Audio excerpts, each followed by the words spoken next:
सीमा पर चीन कैसे घुसपैठ कर रहा है। कल हमने आपको लद्दाख सीमा पर चीन की हरकतों के बारे में विस्तार से समझाया था। हमने बताया था कि चीन के इरादे क्या हैं और वो क्यों अचानक सीमा पर भारत से भिड़ रहा है। लेकिन जिसके पास संयम है और जिसके पास शक्ति है, उसका कोई कुछ नहीं बिगाड़ सकता। भारत ने अपना संयम और शक्ति चीन के जरिए चीन को ऐसा जवाब दिया है कि 24 घंटे के अंदर उसके तेवर बदल गए हैं। इसे हम आपको चीन के 3 बयानों से आज समझाएंगे। कल चीन के राष्ट्रपति शी जिनपिंग ने अपनी सेना को युद्ध की तैयारी तेज करने के लिए कहा था, आपको याद होगा। वैसे तो चीन के राष्ट्रपति ने यह बयान खासतौर पर ताइवान और अमेरिका के लिए दिया था, लेकिन इस बयान को भारत के संदर्भ में भी देखा जा रहा था, क्योंकि चीन की सेना लद्दाख सीमा पर भारत को काफी आक्रामक तेवर दिखा रही है।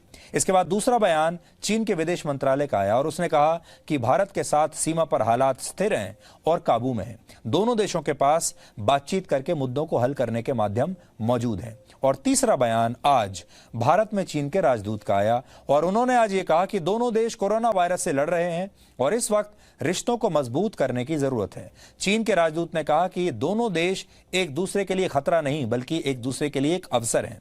रिश्तों पर मतभेद हावी नहीं होने चाहिए और बातचीत से ही मतभेदों का समाधान निकालना चाहिए। और उन्होंने ये भी कह दिया कि एलिफेंट और ड्रैगन दोनों एक साथ, elephant and dragon can dance together. अब इन बयानों से यही समझा जाना चाहिए कि चीन अब बातचीत की टेबल पर आना चाहता है, अपना रुख थोड़ा नर्म कर रहा है। आपको याद होगा 2 दिन पहले चीन के सरकारी अखबार ग्लोबल टाइम्स ने भारत के खिलाफ काफी कड़ी बातें लिखी थी। अब चीन लद्दाख में अपने सैनिकों की संख्या बढ़ाकर भारत को धमकाना चाहता था और भारत को सड़क बनाने से रोकना चाहता था। लेकिन भारत के सख्त रवैये से चीन को अब ये समझ में आ गया है कि उसके हथकंडे भारत के सामने नहीं चल पाएंगे। और इसका एक बड़ा कारण ये है कि भारत अपनी जमीन पर अड़ा रहा। भारत ने वहां सीमा पर सख्ती दिखाई और यहां दिल्ली में बातचीत के लिए संयम दिखाया। यानी सख्ती और संयम का ये जो कॉम्बिनेशन था, ये भारत के पक्ष में इसने काफी काम किया, क्योंकि भारत ने साफ कह दिया था सीमा पर अपने इलाके में सड़क बनाना भारत बंद बिल्कुल नहीं करेगा। इंफ्रास्ट्रक्चर पर उतनी ही रफ्तार से काम जारी रहेगा जितनी रफ्तार से पिछले कुछ वर्षों से हो रहा है।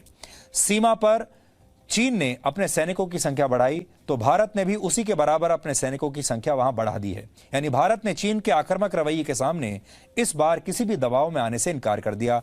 चीन को काफी हैरानी हुई। भारत चीन को ठीक उसी तरीके से जवाब दे रहा है जैसा जवाब 2 वर्ष पहले उसने डोकलाम में भी दिया था। चीन की हरकतों को भारत हल्के में नहीं ले रहा है और ना ही किसी उकसावे में आकर काम कर रहा है। मंगलवार को प्रधानमंत्री नरेंद्र मोदी ने लद्दाख के हालात पर एक मीटिंग की थी। इसमें सेना की तरफ से प्रधानमंत्री को मौजूदा हालात और तैयारियों पर रिपोर्ट दी गई और तनाव बढ़ने की स्थिति में विकल्पों के बारे में भी बताया गया। यानी अगर तनाव बढ़ता है तो फिर क्या क्या किया जा सकता है। आज सेना के बड़े अधिकारियों की 3 दिन की कमांडर्स कॉन्फ्रेंस भी शुरू हुई है, जिसमें सेना प्रमुख की सेना के कमांडरों के साथ मौजूदा हालात पर चर्चा हो रही है। ये तो सेना की तैयारियों से जुड़ा मामला है, लेकिन लद्दाख के मामले को लेकर प्रधानमंत्री की फिर वही रणनीतिक टीम एक्शन में आई है जिसने डोकलाम विवाद को हल करने में मुख्य भूमिका निभाई थी। यानी जो टीम डोकलाम थी, अब उसे वापस लाया गया है और अब उसकी सेवाएं ली जा रही हैं। और इस टीम में कौन कौन है? इसमें राष्ट्रीय सुरक्षा सलाहकार Ajit Doval, chief of defence staff general Bipin Rawat और विदेश मंत्री एस जयशंकर हैं। इसी टीम ने वर्ष 2017 में डोकलाम विवाद पर भारत की रणनीति बनाई थी, जो विवाद 73 दिन तक चला था। जनरल बिपिन रावत तब सेना प्रमुख थे और एस जयशंकर तब भारत के विदेश सचिव हुआ करते थे। भारत सीमा पर सख्ती दिखाना चाहता है, लेकिन बातचीत की टेबल पर संयम बरतना चाहता है। इसलिए पिछले 24 घंटों में चीन इस मुद्दे पर नरम पड़ गया है। आप चीन की सोच में आए इस बदलाव को चीन की 5 परेशानियों से समझ सकते हैं, जिन परेशानियों का चीन इस समय सामना कर रहा है। तो 5 परेशानियां पहले समझिए चीन की। पहली परेशानी है कोरोना वायरस की महामारी, जिससे चीन अब भी लगातार संघर्ष कर रहा है, क्योंकि दुनिया भर में उसकी बहुत बदनामी हुई है। दूसरी परेशानी है कोरोना वायरस को लेकर चीन के खिलाफ अंतर्राष्ट्रीय जांच का दबाव, क्योंकि बहुत सारे देश ये मांग कर रहे हैं कि चीन के खिलाफ जांच होनी चाहिए। और अगर कोई अंतर्राष्ट्रीय जांच चीन के खिलाफ बैठ गई तो एक तो चीन की बहुत बदनामी होगी, और दूसरा चीन ने अगर कोई जानकारी छुपाई है, कोई झूठ बोला है, तो वो भी दुनिया के सामने एक्सपोज हो सकता है। चीन की तीसरी परेशानी है अमेरिका के साथ उसका विवाद। अमेरिका ने अब साफ कर दिया है कि जब तक चीन कोरोना वायरस को लेकर जिम्मेदारी भरा व्यवहार नहीं करेगा, तब तक चीन के साथ रिश्ते सुधरने की कोई गुंजाइश नहीं है। और आपने ये भी देखा होगा, जो लद्दाख में आजकल चल रहा है भारत और चीन के बीच, उसमें भी अमेरिका भारत की पक्ष में बात कर रहा है और चीन के खिलाफ बोल रहा है। चीन की चौथी परेशानी है हांगकांग, जहां फिर से विरोध प्रदर्शन शुरू हो गए हैं। ये विरोध प्रदर्शन चीन द्वारा प्रस्तावित उस कानून के विरोध में है जिसके जरिए चीन हांगकांग की आजादी को कुचलना चाहता है। और चीन की पांचवी परेशानी का नाम है ताइवान, क्योंकि पूरी दुनिया में ताइवान के लिए समर्थन बढ़ रहा है। चीन ताइवान को अपना हिस्सा मानता है और वो उसके खिलाफ सैन्य कार्रवाई की धमकी भी दे चुका है। लेकिन अब पूरी दुनिया धीरे धीरे ताइवान का समर्थन कर रही है और चीन के लिए ये एक बहुत बड़ी कूटनीतिक नाकामयाबी है। आज हमने चीन के व्यवहार में आए इस बदलाव पर कुछ विशेषज्ञों से बात की है। उनसे बातचीत के आधार पर 3 निष्कर्ष निकल कर आए हैं। पहला ये कि चीन के रवैये में बदलाव आया है और बैक चैनल डिप्लोमेसी ऐसा लगता है जैसे काम कर रही है। आपने देखा होगा कि बहुत सारी बातचीत इस तरह से की जाती है, जो उधर से उनके कुछ दूत होते हैं, कुछ हमारे देश की तरफ से कुछ दूत होते हैं और वो अनौपचारिक बातचीत करते हैं। उसके जरिए जो बातचीत हो रही है उससे ऐसा लगता है कि वो कामयाबियां मिल रही हैं। दूसरा, चीन गंभीर सवालों से खूबसूरत शब्दों की आड़ में बचना चाहता है। उदाहरण के लिए चीन अब भारत के साथ शांति और सौहार्द की बात कर रहा है, लेकिन यह नहीं बता रहा कि उसने लद्दाख में यह कदम किस नियत से उठाया है। इसलिए यह बात हमेशा याद रखनी चाहिए कि चीन के डीएनए में धोखा है और चीन हमेशा धोखेबाजी करता है। और तीसरी और सबसे महत्वपूर्ण बात यह है कि लद्दाख में विवाद तभी थमेगा जब चीन अपनी सेनाओं को वापस बुला लेगा, क्योंकि ये पूरी दुनिया जानती है कि गलती भारत की नहीं बल्कि चीन की है और उसी ने बिना उकसाए ये आक्रामक रवैया अपनाया है। इसलिए जो लोग चीन को बहुत अच्छी तरह से समझते हैं वो ये जानते हैं कि चीन जो कह रहा है उस पर यकीन कभी नहीं करना चाहिए। चीन ये देखना चाहिए कि चीन कर क्या रहा है। क्या कहता है इस पर ध्यान मत दीजिए, क्या करता है ये देखिए। अब चीन बातें तो बहुत मीठी मीठी कर रहा है पिछले 24 घंटे से, लेकिन क्या वो अपने सैनिकों को वापस बुलाएगा, ये देखने वाली बात होगी। भारत को दबाव में लाने के लिए चीन ने लद्दाख में नई चाल चली, लेकिन चीन अपने ही इस खेल में एक तरह से फंस गया है। और इसी बीच अमेरिका से एक बड़ा बयान आया है जिसने सबको हैरान कर दिया है। यह बयान अमेरिकी राष्ट्रपति डोनाल्ड ट्रंप का है। डोनाल्ड ट्रंप ने आज ट्वीट करके भारत और चीन के बीच सीमा विवाद को सुलझाने के लिए मध्यस्थता करने की पेशकश की है। और ऐसा पहली बार हुआ है जब अमेरिका ने भारत और चीन के आपस के मामले में इस तरह से बीच बचाव करने का प्रस्ताव दिया हो। वैसे तो डोनाल्ड ट्रंप इससे पहले भारत और पाकिस्तान के मामले में भी इसी तरह की बात कर चुके हैं, लेकिन भारत और चीन के मामले की बात अलग है।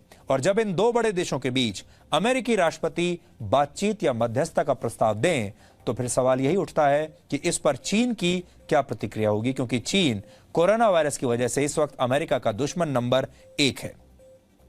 वैसे भारत और चीन के सीमा विवाद पर भी अमेरिका की पहले से ही नजर रही है।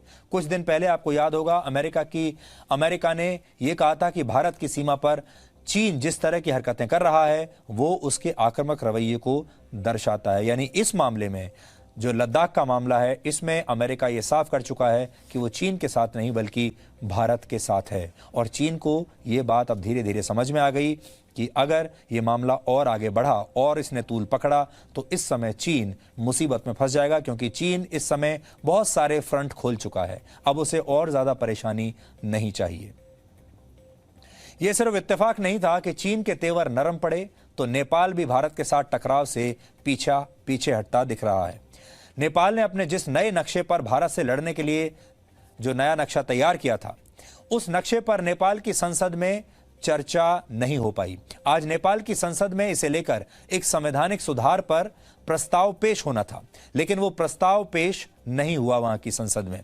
और इसकी वजह नेपाल की घरेलू राजनीति बताई जा रही है। लेकिन माना यह भी जा रहा है कि भारत के कड़े रुख के बाद नेपाल शायद बैकफुट पर आ गया।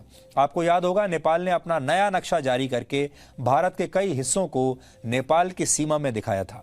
जिन स्थानों को नेपाल ने अपने देश के नक्शे में दिखाया था उन सभी जगहों पर भारत का ही हमेशा से कब्जा रहा है। और कुछ जगह ऐसी हैं जिन पर विवाद भी रहा है। ऐसा नहीं है कि सारे जो हिस्से हैं वो सब हमेशा भारत के रहे हों। कुछ ऐसी जगहें हैं जिन पर बहुत बड़ा विवाद रहा है दोनों देशों के बीच में, लेकिन वो तब भी भारत के हिस्से में ही और भारत के नक्शे में ही आती थी और इस पर नेपाल को कभी कोई आपत्ति भी नहीं थी। लेकिन ऐसा माना जाता है कि चीन के इशारे पर नेपाल ने भारत के साथ अचानक इस नए विवाद को जन्म दे दिया। लेकिन भारत ने नेपाल को साफ कह दिया था कि वो इस तरह के विस्तारवादी दावों को कभी भी स्वीकार नहीं करेगा। और आपने देखा होगा कि उसके बाद नेपाल ने जब वो अपने मौसम की रिपोर्ट पेश करता है, उन मौसम की रिपोर्ट्स में भी नेपाल ने भारत के इन हिस्सों को नेपाल की सीमा के अंदर बताना शुरू कर दिया था। चीन के साथ मौजूदा सीमा विवाद भारत को आजादी के बाद विरासत में मिला है। आप में से बहुत सारे लोगों को यह पता नहीं होगा कि भारत और चीन के बीच ये विवाद आखिर है क्या। भारत और चीन के बीच में कई इलाकों में लाइन ऑफ एक्चुअल कंट्रोल यानी वास्तविक नियंत्रण रेखा स्पष्ट नहीं है और बार बार यही तनाव की वजह बनता है। भारत और चीन के बीच 3,500 किलोमीटर से ज्यादा लंबी लाइन ऑफ एक्चुअल कंट्रोल है, 3,500 किलोमीटर। चीन जानबूझकर सीमा विवाद का हल करना नहीं चाहता और समय समय पर इसका इस्तेमाल वो भारत पर दबाव डालने के लिए करता रहता है।